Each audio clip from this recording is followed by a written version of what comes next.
What's up, guys? The Maestro Megatron here. Welcome back to my channel, and look at that beautiful full moon in the background.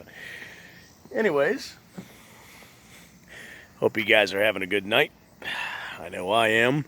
Drinking a little bit of the cold beer. As you saw the video last night, we touched a little bit about the Friday the 13th franchise before I was rudely interrupted by that hockey mask dumbass. Which the only reason why I ran away was, I was kind of tired. I was, just I'd been up all day, and shit happens, and after the camera stopped, I went ahead and just kicked his ass again for like the 15,000th time. But it just caught me off guard. I was trying to take a drink of the bubbly. Anyways, talk a little bit about the Friday the 13th franchise. I touched a little bit about it last night. In 1980, Friday the 13th started, and it was directed by Ron Miller.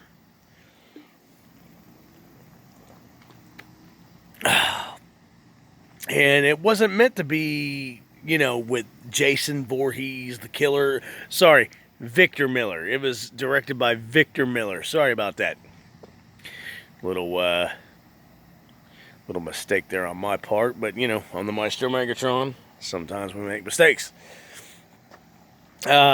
It wasn't meant to be another, scary masked man slasher flick like the Halloween franchise, and I mean that's what their intentions were. That's what they were looking for, kind of.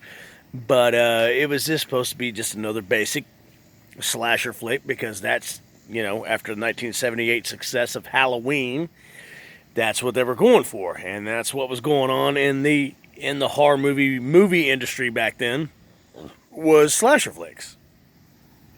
So Betsy Palmer was the killer in that.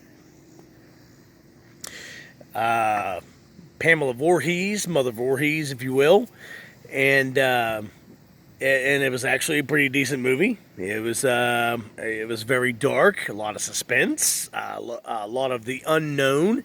You didn't ever see the killer to the very end, with the ending fight with Pamela Voorhees and Adrienne King, which was a badass fight. It was a badass chick fight, and as you know, if you've seen the movies, which I'm sure you have a million thousand times like I have, Mother Voorhees gets her head chopped off. She gets decapitated by Adrienne King at the very end.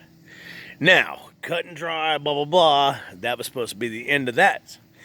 However, it was owned by the rights of Paramount Pictures. And they were like, whoa, man, we made a little bit of money on that. Let's bring back the son that she talked about, Jason Voorhees, who supposedly drowned in the lake. Let's bring him back. So they come out with part 2 in 1981.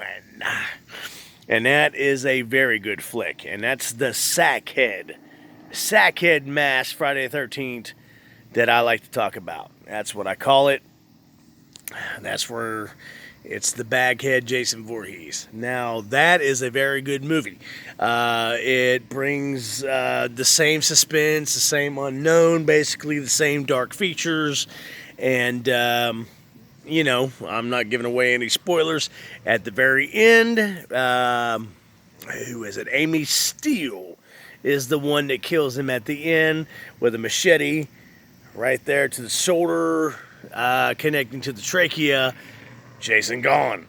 So, moving on, I guess the writers, Victor Miller and all that, who came back for that second one, really wasn't expecting another one. But then again, Paramount, it's all about Paramount.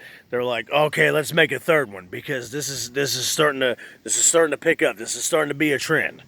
So in 1982, Paramount comes up with a idea of the next Friday the 13th movie being in 3D, because that's what the big thing was going on back then, back in the early 80s, was 3D, three-dimensional movies. So, and that was a badass movie too.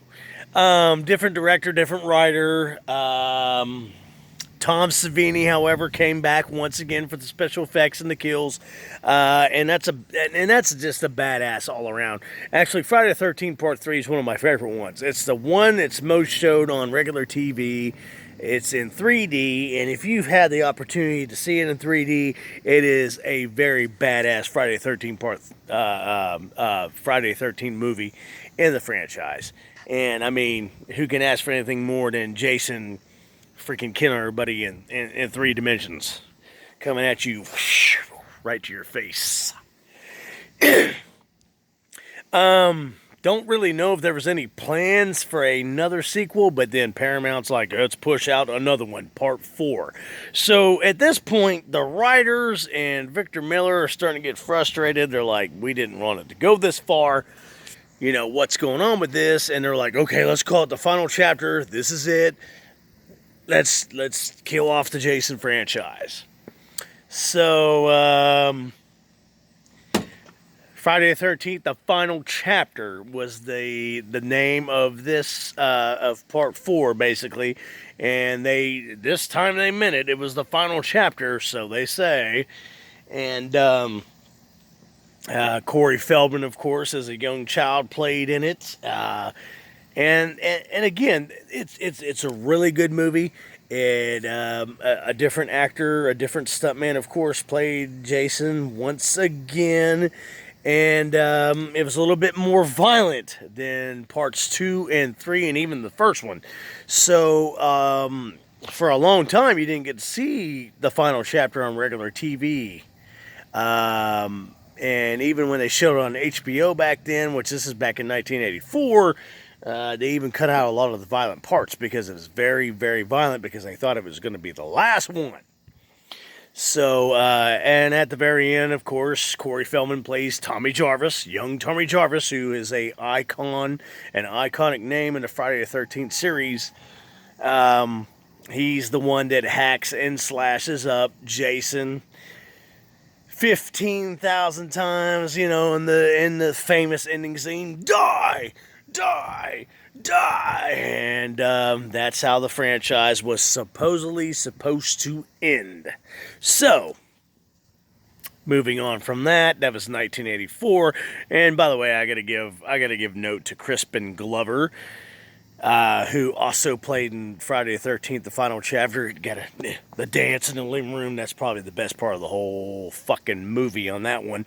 Crispin Glover doing the dance to the 1980s disco song in the cabin of the living room, and that's a great freaking part in its own. So, it was known as the final chapter, and cut, you know, that's it. Moving on. No more Friday the 13th. No more Jason Voorhees, right? Wrong.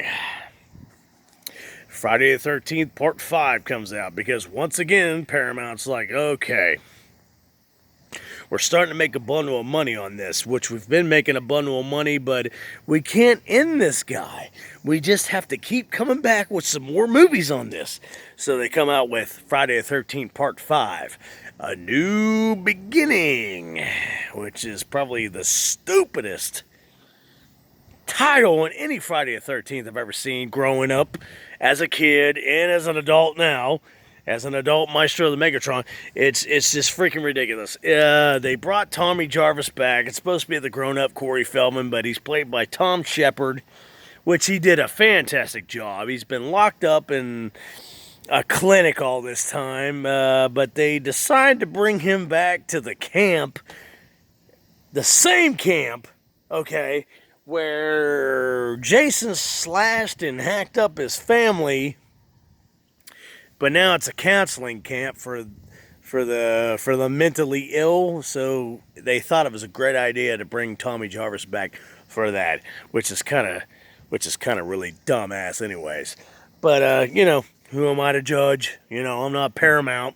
I'm not the writers. But anyways, that turned out to be one hell of a flop, especially at the theater and the box office, because it wasn't even really Jason Voorhees to begin with. It was an imposter killer dressed up, reading newspaper clippings of the Friday the 13th murders all the years and decades back from parts 1, 2, and 3, and 4.